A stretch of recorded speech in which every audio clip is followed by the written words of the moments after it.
Hello, everybody, and welcome to Season 4, Episode 6 of the CR Sports Podcast. And today, we got some power rankings in the world of baseball as we're past the All-Star break. But, Garrett, tell everybody what we did yesterday. Yeah, so we got to hop into the Finger Lakes 1 studio. Thanks again to Jim Sinacrobi for allowing us to use this amazing facility. And shout out to producer Paul for setting us up there. And we got on a little Zoom interview with Drew Carter. We chopped it up for about 30 minutes, just ask him some questions, what it's like to work in the sports broadcasting industry and his experience, not only at the Newhouse School at Syracuse University, but also through his young and upcoming career. And if anyone doesn't know who Drew is, go check out our interview. We just posted it to CR Sports on YouTube. You probably have already seen it by now. But it's a great interview. He's an ESPN play-by-play broadcaster. He's a great guy to talk to. And thank you to Drew for coming onto the podcast. It was really a true great opportunity for us, and we thank you for that. So Yes. let's just get straight into it, right? Yeah, thank you, Drew. Indeed is right. Hopefully just the beginning as we start to interview, hopefully many more people and continue to grow the brand. But I think it's time we dive into some post-All-Star break power rankings. That does bring up a good point, though. If you'd like to come onto the show, just reach out to us at CR Sports on Instagram. Just shoot us a message. We could get back to you. We could work something out because we're looking for interviews. We got a lot of people that are signed up already. It would be cool to get some going. But let's get into the power rankings now, Garrett. All right, Michael, I think it's a pretty consensus number one. They've been maybe through the first 20, 30 games we thought it was the Rays, but ever since then the Braves have looked like the number one team in baseball. On both sides of the ball, not only pitching but also with the bats. This team can beat you in a number of ways, and it's hard to pick someone else right now to win the World Series. No, I completely agree. I got the Braves at number one. They've been hot for, it feels like, forever now.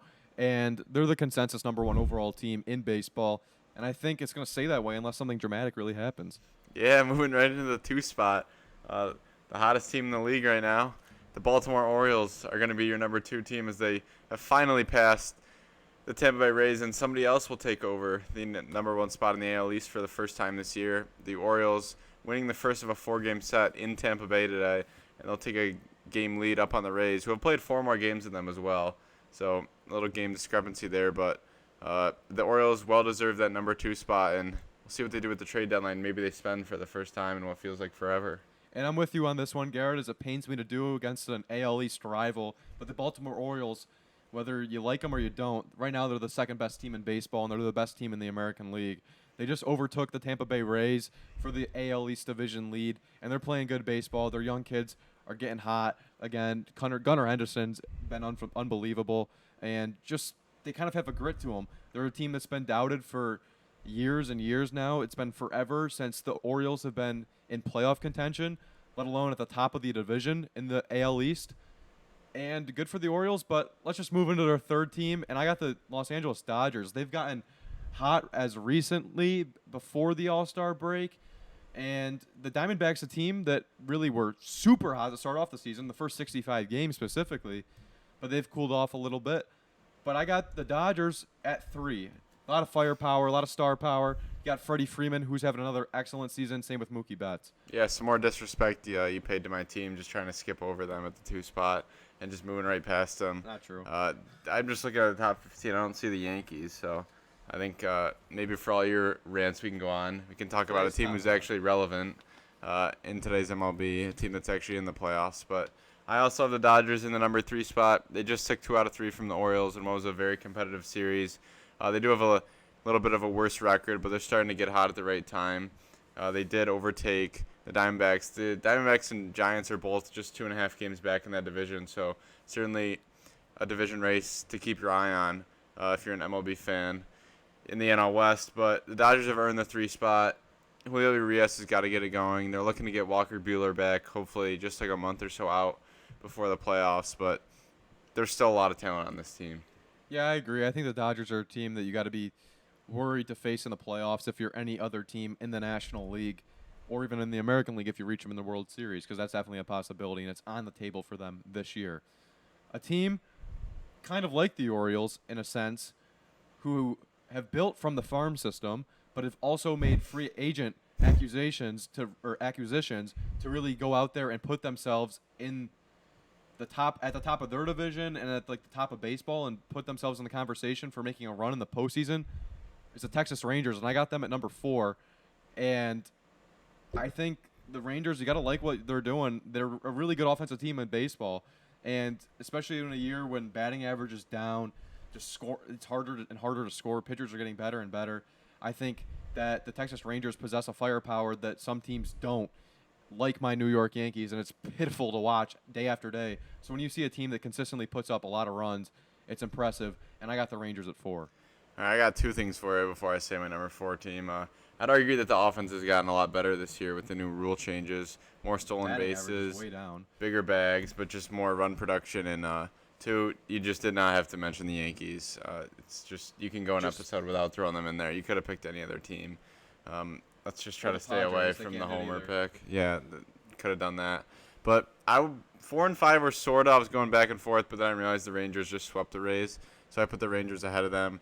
In the number 4 spot, your take was I was getting a little nervous when you said they developed the same way, but you are right. The Rangers do have a very good farm system. But then they went out and Jack Leiter sitting in there still. Yeah, but then they went out and they got DeGrom. I know he's hurt. He's not going to be back at all this year.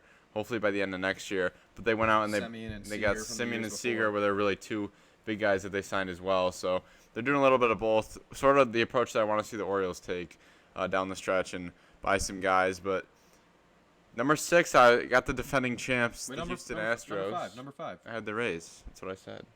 We were just talking about the Rangers, though. Yeah, I said number 4 and 5 you could put anywhere. Yeah, I know, but I say we mentioned the Rays. Talk about the Tampa Bay Rays. Yeah, the Rays have lost 12 of 15, 5 straight. July has not been kind to them. Michael, their team who's actually been playing, they start off 30-9, and they've been playing sub 500 ball since. So a team that maybe just benefited from a really hot start, but they're still the Rays games they're above just 500. tough. They're just tough every year. They really compete. They got some great pitchers. Glass now that he hasn't had a great season so far. The Orioles got to him 3 earned runs today, but Another Orioles Shane McClanahan has just been the ace of that team. He's a Cy Young candidate in the AL, but I don't know. The Rays they need to get it back, or they're not just in danger of the Orioles who just passed them. They're now the Blue Jays are right on their tails, and behind them are the Red Sox and the Yankees. So there's teams that I think are playing better baseball at least than the Rays right now. But for sake of record and sake of the great start, I still have to put them at 5. So I agree with you, and it's actually pretty crazy that our top 5 is completely consistent. But the teams that are behind them, the Phillies, the Astros, the Blue Jays, even the Diamondbacks, I think they're teams that I would feel more confident in at the moment than the Tampa Bay Rays. But because they had a great start, like you mentioned, they've always just kind of find a way. They're a team that just grits across runs. I don't know how they really do it. It's not the most beautiful thing or product to watch, but their average has been way up this year, though. Yeah, the Rays find a way to get it done. Very good. And they round off the top 5 for me. Yeah, so then in the 6th, like I mentioned, I got the defending champs, the Astros. They had a little bit of a colder start this year. I'm going to pick them to win the AL West. I think they're going to catch the Rangers. They're just a team with too much playoff experience, too much veteran leadership to not win the division. And I think the Rangers are just a little too young, a little too inexperienced. But the Astros, they're starting to play some better baseball. And when you have the A's in your division, that's going to give you a lot of wins. Yeah, that's something where you can get almost like minor league wins against in the Oakland A's. But I don't have the Astros there. I got the Philadelphia Phillies. And I like what the Phillies have been doing recently, not specifically like the last 10 games, but recently in the sense of after the beginning of the season, after the start where they were pretty bad and they've turned it around. They got a lot of guys that can really put it together. Like Bryce Harper had a homerless streak, and he was on a drought for a while. He got out of that. They got Kyle Schwarber still, Nick Castellanos. They got a lot of guys that have done it in the playoffs before. They did it last year, and I'm confident in the Philadelphia Phillies in the second half of the season, and that's why I got them at 6. And the Astros, Garrett, I have them flip-flopped with you, so I have them at 7, and then you got the Phillies at 7. Yeah, I got the Phillies at 7. A team out of the All-Star break, they lost the first one to the Padres, and then they took 3 out of 4 from them. They did recently just get swept by the Brewers this past week. Brewers, who I have a couple spots lower than them, but if Trey Turner can get hot and the rest of the lineup keeps hitting like this, watch out for the Philadelphia Phillies. We saw them do it last year. They're certainly capable of doing it again this year. And I got the Toronto Blue Jays at 8. They got Vlad Jr., the home run champion. But no, they're a team that has a lot of talent. And even though Alek Manoah is down in single A or rookie ball pretty much, and he still stinks, a guy that they've was a Cy Young candidate a couple of years ago, they found a way to kind of bounce back from that. And the Blue Jays have been putting it together, and they've been taking advantage of teams in the AL East that just haven't been playing well, like the Red Sox and like the Yankees, and they've climbed up now. And even the Rays, you could mention too. They're right on their backs, and the Blue Jays are trying to make a push in the AL East. I think the Orioles are a safe distance away. Same with the Rays a little bit, but if the Rays keep playing sub 500 ball, the Blue Jays are right there. And they were a lot of people's pick to win the division last year, if you remember. So the Blue Jays may be putting talent together now. We'll see if they can consistently do it. That's been their problem for the past 2 years now. Yeah, consistency has been the main problem for the Blue Jays. It feels like their offense just gets really hot, and then they just get really cold, and they can't really quite balance it. You mentioned Alek Manoah. He feels like he might not get up back to the Major League roster in time for the playoffs this year. He's just struggled immensely, but they have other guys on the mound like Kevin Gausman. If they can get Jose Barrios going, there's a lot of talent on this Blue Jays team, and I know they're in the AL East, but the Blue Jays, I just feel like they've been building it for a while. It's nice to see them succeed a little bit, but they haven't won a playoff series in the past couple of seasons, and at the end of the day, that's what it comes down to, is winning in the postseason. Yeah, I agree, Garrett. And let's go to my 9 spot. I got the Arizona Diamondbacks. They had an historic 65-game start. They were 40-25, I believe, and that was the best in their franchise history. The Arizona Diamondbacks had a great start to the season. They've cooled off a little bit, or actually kind of a lot compared to what they were on the pace of, but I still like the Diamondbacks. They got young guys like Corbin Carroll and Zach Gallen, who is the pitcher, who was a starting pitcher for the National League actually, which was really cool to see. Carroll, do you know if he's okay from injury? Because there was a concern when he twisted too hard on one of those swings. Yeah, he homered in today's game. Yeah, so he's all right. But the Diamondbacks, they're playing just below 500 ball, and they're going to have to pick that up a little bit recently. So I think the Diamondbacks, they got a young team. They got a lot of young talent. If they get back to that beginning season form, you could go surprise a team in the playoffs. Who knows? Yeah, I think the Diamondbacks are going to have to add a little bit more at the trade deadline. I don't think their They're roster is probably good gonna be enough buyers. right now. Yeah, they certainly should be buyers. I have them in my 10 spot, and I have the Brewers in the 9. I think the Brewers have been playing really well lately, sweeping the Reds out of the All-Star break and then sweeping the Phillies this past week. So there's a lot of hope in Milwaukee, and Corbin Burns has been on fire. He's got 4 shutouts in his last 7 starts. After he was pretty cold, right? He was. Or he wasn't. He wasn't cold. bad, but he was worse than average. we're I'd used say. to Cy Young Corbin Burns, and Right. that's what we weren't getting at the start of the year. And recently, we have been seeing that version of him. So, but with the Brewers, every year it comes down to the playoffs, and it comes down to the lack of offense. So until we see that, it's hard. I can't move the Brewers up too many spots, but the Diamondbacks and I have the Giants just on the outside looking into the top 10. 2 teams, the same exact record, kind of vying for that same spot. They're both 2.5 back of the Dodgers in the NL West. 2 teams that you could put 1-10, 1-11. I don't think you can make a huge argument for one in a certain spot, but I went with the Diamondbacks. I love this young, talented roster. If they can stay healthy, Ketel Marte, Corbin Carroll, great guys in the front of that lineup. And I got the Brewers in my 10 spot, so we're flipped there. Again, that rounds off the top 10. But let me just mention that the Brewers, they've been 8-2 in their last 10 games. And you're right, they really have found it. And if Corbin Burns pitches like Cy Young Corbin Burns, then the Brewers are probably going to take that division. But we got to mention that the St. Louis Cardinals have been playing hot baseball as of late, and they're a team that people picked winning that division coming into the season. So maybe they could go on an Atlanta Braves type run, as we like to say, where you don't even lose any games in 25 games. You maybe go 22-3. Yeah, if that'd you could be do that. Then, phew, look out. That would be pretty ridiculous, but one of the central divisions is the division to do it in, as those are the 2 weaker of the 6. But the Brewers have been extending their record up a little away from that 500. The Reds have won 2 in a row to get back on track, but the Cardinals are definitely not out of it. There's going to be a lot of division games left down the stretch.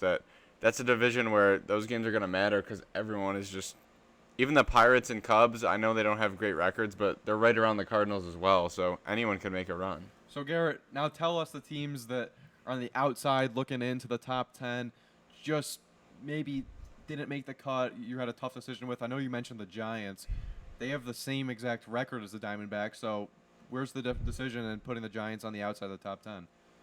Well, I just think the Diamondbacks have shown more potential than the Giants. I think the Giants have sort of maxed out of what they're going to be, and I think the Diamondbacks showed what they can do when everything's cooking. You mentioned their historic start. They've cooled off a little bit, but I just like the Diamondbacks roster a little more than the Giants. I think the Giants' starting pitching has been well. The bats sometimes aren't there for them, but like I said, it's sort of a 1A and a 1B more than a 1 and 2. And then I put the Reds at 12 and the Red Sox at 13. You said the Red Sox are not doing too well. They're actually not doing real bad either. No. They passed the Yankees. They were in last for most of the season, and they're sort of on the Blue Jays' tail, just a couple games back now. But the Red Sox are an interesting team if they're going to be buyers or sellers at the trade deadline. They feel like they'll sweep a team, then they'll get swept, then they'll sweep a team, then they'll get swept. They just constantly have been going up and down. Every time I'm like, this team should just sell at the trade deadline and focus on next year, they surprise me. And then when I'm like, they should go be buyers, then they show me why a lot of people picked them to finish last in this division. And then rounding out the top 15, I got the Marlins at 14 and the Mariners at 15. The Marlins, if you asked me about a month ago, maybe 3 weeks ago, I probably would have had them in the playoffs. When I had them at the 7 or 8 spot. But the Orioles swept them coming out of the All-Star break, and they've really struggled coming out of the All-Star break and even going into it a little bit. And they're going to need to get Sandy Alcantara going in the second half. He's been nowhere near his Cy Young form of last year. And then the Mariners at 15, they've been pretty disappointing this year for me. They can't seem to get above that 500. They're just floating right around there. They do have the potential, but they're in a tough division where the Rangers, the Astros, and the Angels are all competing for a playoff spot, so nothing's going to be given to them. Yeah, we don't even know if the Angels are going to be sellers at this trade deadline anymore after sweeping the Yankees and coming out of the All-Star break pretty hot, and Shohei Ohtani is still on fire. Who knows if they're going to get rid of him at the trade deadline, and I feel like that's the big news that we're still looking out for.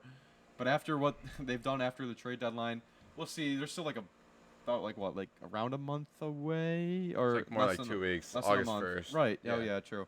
And I don't know what the Angels exactly are going to do, but if they're getting rid of Ohtani, all you know is they're going to get pretty much the whole entire farm system, which is going to be like the top 5 prospects and probably a positional role player that you could plug in and play right away to start off like this season as well. Well, there's a lot of hard jobs in Major League Baseball, but I think being the Angels GM right now is one of the toughest. You really just have to sort of play the cat and mouse game in the next 1 or 2 weeks, is because you don't have Mike Trout. You're still waiting on him. He's still like 5 or 6 weeks out. So I guess you just have to hope that they can continue this hot streak for another couple weeks. But if they're still sitting around 500, I think you got to sell Ohtani so he doesn't walk away for nothing. But at the same time, you've been bad for so long. You missed the playoffs so many years. If you can salvage some wins the next couple weeks, try to keep Ohtani, get Trout back healthy, maybe they make the playoffs. It's just they're in a really tough spot. I'll give you the both sides of the deal with Ohtani. The reason to sell Ohtani would obviously because if you don't think you can compete in free agency with the big markets like the Dodgers, like the Mets, like the Yankees, like the Red Sox, or even teams like the Rangers if they came out of there, or even if like the Orioles said we're going to spend money finally. If any team could say we're going to spend money because it's Shohei Ohtani. And if you think you can't do that, you obviously are going to sell him. You want to get something for him, and you could get a lot of really great players that could turn out to be, or they're great right now in the minors. We're going to see if they turn out to be supposedly great in the majors. But if you want to keep Ohtani from an owner and GM perspective, I think keeping Ohtani is big for, one, the morale of your fan base. There's a reason for people to go to the ballpark, and there's a reason they sell out games. It's because of Shohei Ohtani. No matter what their record is, it's because of Shohei Ohtani. He's an absolute sensation. You get overseas travel with Ohtani. People from Japan are absolutely like in love with him, and you also get this appeal to them, and they get a lot more of attention than they would normally get if it was just the normal Los Angeles Angels. And they could make a lot of money until the end of the season, still by keeping him on the team, selling his jerseys, having people come into the ballpark, because if you sell him with the trade deadline, you're going to miss out on a lot of revenue opportunities that you would otherwise have if you keep him. But overall, I think the Angels should still be sellers with Ohtani because I don't think they can compete, and I don't think they will compete with the contracts that he will be offered from other locations like the big markets that I already mentioned. Yeah, I think they should be sellers as well with Ohtani, because like you said, I don't think they're going to be able to compete with these other teams. I just don't think they're going to be willing to pay him $500 million, which is what it's going to take to get Ohtani. But at the same time, do you risk keeping him and saying, we've worked so hard and so long for this, we want to have a competitive season, we have a chance to be in the playoffs, let's keep him, let's just go out and try to make the playoffs, and then if he signs somewhere else, he signs somewhere else.